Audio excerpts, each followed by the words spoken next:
Hello friends, welcome to my channel visa guide देखने वाले आप सभी फ्रेंड्स का मैं हार्दिक स्वागत करता हूं।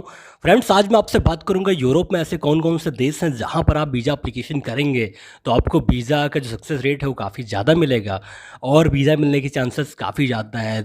मेरे पास जो भी रिपोर्ट है वो 2021 की है। मैं आपको बताऊंगा कि 2021 में कौन से ऐसे देश हैं जिसने वीज़ा रिफ्यूज़ल ज़्यादा हुआ, जहां पर आपने वीज़ा एप्लीकेशन किया आपका वीज़ा रिफ्यूज़ ज़्यादा हुआ। तो आज मेरे पास जो आंकड़ा है मैं आपको बताऊंगा कि कौन कौन से देश ऐसे यूरोप में हैं, शेंगेन जोन में ऐसी कौन कौन सी कंट्री हैं जहां पर आपने वीज़ा एप्लीकेशन किया, जो एप्लीकेंट है जिन्होंने वीज़ा एप्लीकेशन हुआ वहां पे सबसे ज़्यादा रिफ्यूज़ल किस देश में हुआ। तो इस बात पे आज हम डिस्कस करेंगे और आपको ये भी बताएंगे कि कौन से देश का सक्सेस रेट काफ़ी ज़्यादा रहा। तो ये आंकड़ा 2021 का है और इसमें आपको बहुत कुछ इन्फॉर्मेशन मिलने वाला है कि कहाँ पर जो सक्सेस रेट है वो ज़्यादा रहा और कहाँ पे सक्सेस रेट कम रहा। तो आप सभी लोगों से रिक्वेस्ट है कि अगर आप फर्स्ट टाइम इस चैनल पर जुड़े हुए हैं, पहली बार अगर आप इस चैनल को देख रहे हैं, तो आप सभी लोगों से रिक्वेस्ट है कि अगर आपने अभी तक इस चैनल सब्सक्राइब नहीं किया, सब्सक्राइब जरूर कर लें। मैं इस चैनल पर जॉब इमिग्रेशन वीज़ा की वीडियो बना के डालता रहता हूँ जो काफ़ी इन्फॉर्मेशनफुल और हेल्पफुल होता है। तो लाइक करिए, शेयर करिए, सब्सक्राइब करिए और हमारे यूट्यूब फैमिली के साथ ज़रूर जुड़िए। बहुत कुछ अपडेट है जो इस चैनल पर देता रहता हूँ और काफ़ी ऐसी वीडियो बनाता हूँ जो काफ़ी हेल्पफुल होता है। तो फ्रेंड्स, आज हम आपसे बात करेंगे कि यूरोप में ऐसे कौन कौन से देश हैं जहाँ का जो रिफ्यूज़ल रेट है बहुत ही ज़्यादा है और कौन कौन से ऐसे देश हैं जहाँ का सक्सेस रेट बहुत ज़्यादा है। तो ये सब कुछ मैं आज आपसे डिस्कस करूँगा और सब कुछ मैं आपको बताऊँगा इस वीडियो में। लेकिन इस वीडियो को देखने से पहले आप लोगों ने सब्सक्राइब अगर नहीं किया है, सब्सक्राइब ज़रूर कर लें। तो सक्सेस रेट रिफ्यूज़ल रेट से क्या अंतर होता है? अगर किसी देश का सक्सेस रेट ज़्यादा है तो वहाँ पर अगर आप वीज़ा एप्लीकेशन करते हो तो अगर आपके जो आपका जो फाइल है, आपके जो पेपर है वो अगर प्रॉपर नहीं है, थोड़ा सा अगर मिस्टेक हो जाता है या कुछ डॉक्यूमेंट्स कम पड़ जाते हैं या कोई थोड़ा बहुत अगर 19-20 है तो आपको वीज़ा मिलने के चांसेस काफ़ी ज़्यादा हैं, वीज़ा आपको मिल जाता है। लेकिन अगर आपका यही किसी आप ऐसे देश वीज़ा एप्लीकेशन कर रहे हैं जहाँ पर रिफ्यूज़ल रेट बहुत ज़्यादा है, तो वहाँ पर एक-एक डॉक्यूमेंट्स बहुत अच्छे से वेरीफ़ाई होता है, एक-एक डॉक्यूमेंट्स बहुत अच्छे से देखा जाता है और थोड़ा-सा भी मिस्टेक अगर आपने किया, थोड़ा-सा भी अगर आपके डॉक्यूमेंट्स में कुछ भी कम निकला, तो आपका वीज़ा जो है वो आपका रिफ्यूज़ हो जाएगा। तो ये अंतर है अगर आप किसी ऐसे देश में एप्लीकेशन कर रहे हैं जहाँ पर सक्सेस रेट ज़्यादा है और किसी ऐसे देश में एप्लीकेशन कर रहे हैं जहाँ पर सक्सेस रेट कम है। तो ये बात हो गया सक्सेस रेट का। अब हम बात करते हैं कि 2021 का जो आंकड़ा है वो क्या कहता है। 2021 में बॉर्डर खुला, बहुत सारे लोगों ने यूरोप जाने के लिए एप्लीकेशन किया और किस देश में एप्लीकेशन का स्टेटस क्या है वो मैं आपको बताता हूँ।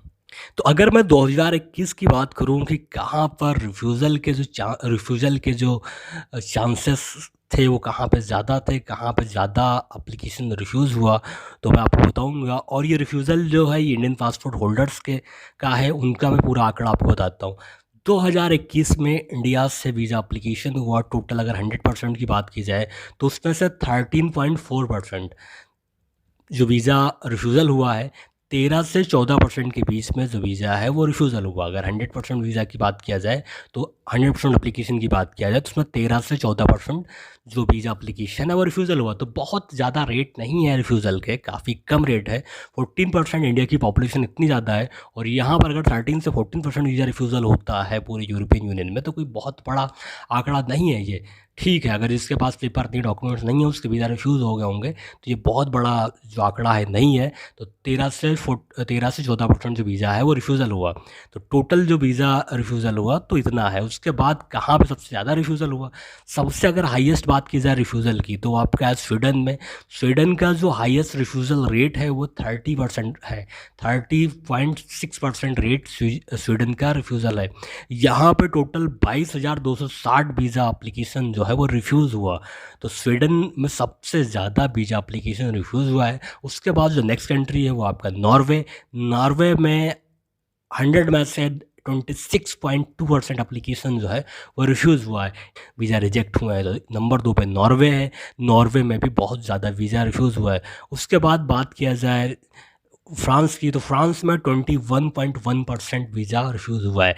फ्रांस में वीज़ा एप्लीकेशन भी हुआ है, वीज़ा बहुत ज़्यादा मिला भी है और रिफ्यूज़ल भी बहुत ज़्यादा हुआ है। फ्रांस में वीज़ा एप्लीकेशन का फ़ायदा ये है कि फ्रांस बहुत जल्दी वीज़ा देता है और रिफ्यूज़ भी बहुत जल्दी करता है। तो अगर आपको जल्दी है, इमीडिएटली है, तो आप फ्रांस का वीज़ा एप्लीकेशन कर सकते हो। तो फ्रांस में भी वीज़ा रिफ्यूज़ काफ़ी ज़्यादा हुआ है, 21% फ्रांस में वीज़ा रिफ्यूज़ हुआ है। और फ्रांस में जो टोटल जो वीज़ा एप्लीकेशन जो रिसीव हुआ था वो आपका 6,52,331 वीज़ा एप्लीकेशन फाइल हैं जो फ्रांस को 2021 में मिला इंडिया की ओर से। इंडिया के लोगों की ओर से एप्लीकेशन किया गया 2,52,331। तो बहुत बहुत ज़्यादा एप्लीकेशन किया गया। इसमें से 21% जो वीज़ा है वो रिफ्यूज़ल हुआ। उसके बाद आपका डेनमार्क में 21% वीज़ा रिफ्यूज़ल हुआ है। अगर एप्लीकेशन की बात की जाए तो यहाँ पर 26,459 एप्लीकेशन जो है वो रिफ्यूज़ हुआ। उसके बाद जो नेक्स्ट कंट्री है वो आपका बेल्जियम में 20% वीज़ा रिफ्यूज़ल हुआ है। यहाँ पर अगर बात की जाए टोटल जो एप्लीकेशन हुआ है वो आपका 50,796 एप्लीकेशन हुआ है और यहाँ पर भी वीज़ा रिफ्यूज़ल काफ़ी ज़्यादा हुआ है। उसके बाद आपका नेक्स्ट कंट्री माल्टा में आपका 16.2% वीज़ा एप्लीकेशन हुआ है। टोटल जो यहाँ पे वीज़ा के लिए रिक्वेस्ट दिया गया था वो दिया गया है 4,295। तो सबसे ज़्यादा अगर वीज़ा एप्लीकेशन की रिक्वेस्ट किया गया है तो आपका फ्रांस में किया गया। फ्रांस में वीज़ा एप्लीकेशन की रिक्वेस्ट बहुत ज़्यादा है और यहाँ पर रिफ्यूज़ल हुआ 21%। माल्टा में रिफ्यूज़ल हुआ 16.2%। सबसे ज़्यादा रिफ्यूज़ल हुआ है आपका स्वीडन में सबसे हाईएस्ट रिफ्यूज़ल हुआ है 30.6%। तो ये बहुत बड़ा आंकड़ा है। अब बात करते हैं कि कहाँ पर रिफ्यूज़ल कम हुआ, कहाँ पे वीज़ा सक्सेस रेट काफ़ी ज़्यादा रहा। तो अगर बात की जाए वीज़ा सक्सेस रेट की तो सबसे ज़्यादा आपका वीज़ा सक्सेस रेट हुआ है आपका लग्जमबर्ग में अब जितनी भी एप्लीकेशन पड़ा है उसमें से रिफ्यूज़ल केवल 1.2% ही हुआ है। तो लग्जमबर्ग में वीज़ा सक्सेस रेट बहुत ज़्यादा है और यहाँ पर बहुत अच्छा वीज़ा सक्सेस रेट है। उसके बाद आपको स्लोवाकिया में 2.7% वीज़ा ही रिफ्यूज़ हुआ है। तो स्लोवाकिया का जो सक्सेस रेट है ये भी बहुत हायर है और बहुत ही अच्छा सक्सेस रेट है स्लोवाकिया का।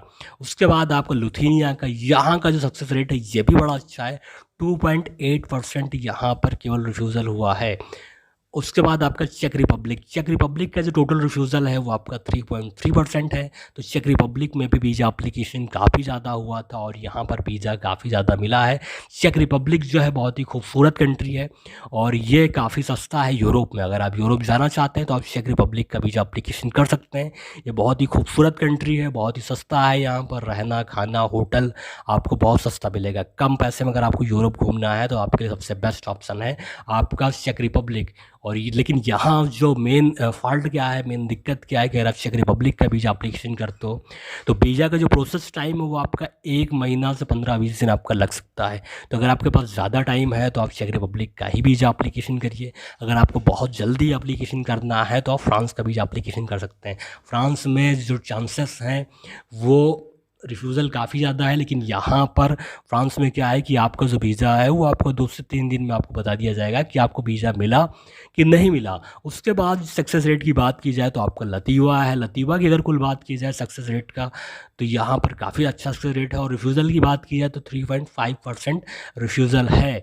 तो लतीवा में भी रिफ्यूज़ल बहुत कम है। तो अगर सक्सेस रेट की बात की जाए तो आपका लग्जमबर्ग, आपका स्लोवाकिया, लिथुआनिया, चेक रिपब्लिक और लतीवा, यहाँ पर सक्सेस रेट बहुत ज़्यादा है और यहाँ पर जितने भी एप्लीकेशन हुए हैं उससे बहुत कम रिफ्यूज़ल हुआ है। लग्जमबर्ग ने तो बहुत ही कम रिफ्यूज़ल किया है, केवल 1.2% ही लग्जमबर्ग ने अपने जो वीज़ा एप्लीकेंट थे, जिन्होंने वीज़ा एप्लीकेशन किया था उनका केवल 1.2% ही रिफ्यूज़ल किया है। तो जिसके डॉक्यूमेंट्स प्रॉपर नहीं है, जिसके पास जेन्युइन रीजंस एप्लीकेशन नहीं किया है तो उसका ही वीज़ा रिफ्यूज़ल हुआ। बाकी लग्जमबर्ग में वीज़ा बहुत ज़्यादा इन्होंने दिया है।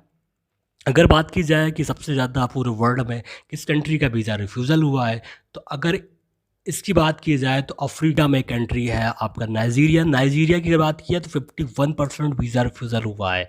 100 एप्लीकेंट में 51% रिफ्यूज़ल नाइजीरिया का है। बहुत ही ज़्यादा रिफ्यूज़ल रेट है पूरे वर्ल्ड में नाइजीरियन पासपोर्ट होल्डर्स का।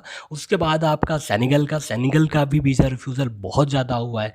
यहाँ के पासपोर्ट होल्डर्स का जो वीज़ा रिफ्यूज़ल जो हुआ है 52.2% है। तो सेनेगल का भी वीज़ा रिफ्यूज़ल बहुत ज़्यादा हुआ। अगर इंडिया की बात की जाए तो इंडिया में केवल 13% ही वीज़ा रिफ्यूज़ल हुआ है। तो इंडिया में रिफ्यूज़ल जो है बहुत कम हुआ है, इतनी बड़ी पॉपुलेशन है। अगर यहाँ पर वीज़ा रिफ्यूज़ल 13.4% होता है तो ये आंकड़ा बहुत ही कम है। और इंडिया का सक्सेस रेट काफ़ी अच्छा है। अब जिसका पेपर नहीं प्रॉपर है, जिसने प्रॉपर पेपर लगाया नहीं है, जिसके पास बैंक स्टेटमेंट अच्छा नहीं है, जिसके पास आईटीआर जो फाइल नहीं करता है, और जिसके पास ट्रैवल हिस्ट्री नहीं है, तो अगर आपके पास जेन्युइन रीज़न नहीं है, पेपर आपके प्रॉपर नहीं है, तो आप किसी भी कंट्री का वीज़ा एप्लीकेशन करोगे तो आपका रिफ्यूज़ होगा। अगर आपके पास पेपर प्रॉपर है और आप वीज़ा एप्लीकेशन करते हो तो वीज़ा आपको मिलेगा। हर कंट्री चाहता है कि उसके देश में टूरिज़्म हो, वहाँ पे टूरिस्ट लोग आएँ, उनके देश की इकनॉमी में अपना योगदान दें और उस देश की इकनॉमी को आगे बढ़ाएँ। हर कंट्री चाहता है, लेकिन कोई भी देश नहीं चाहता है कि कोई ऐसा टूरिस्ट हमारे देश में आए कि हमारे ऊपर बोझ बन जाए। तो ये कोई नहीं चाहता है। तो अगर आपके पास अच्छा ट्रैवल हिस्ट्री, अगर आप एक जेन्युइन ट्रैवलर हो, तो वीज़ा आपको मिलेगा, 100% आपको मिलेगा। तो फ्रेंड्स, ये जो आंकड़ा था 2021 का, ये मैंने आपको बताया। अगर आपको वीडियो अच्छा लगे तो लाइक से सब्सक्राइब ज़रूर करिएगा। मिलते हैं नेक्स्ट वीडियो में किसी लेटेस्ट अपडेट के साथ में, तब तक के लिए बाय, टेक केयर, धन्यवाद, थैंक यू सो मच।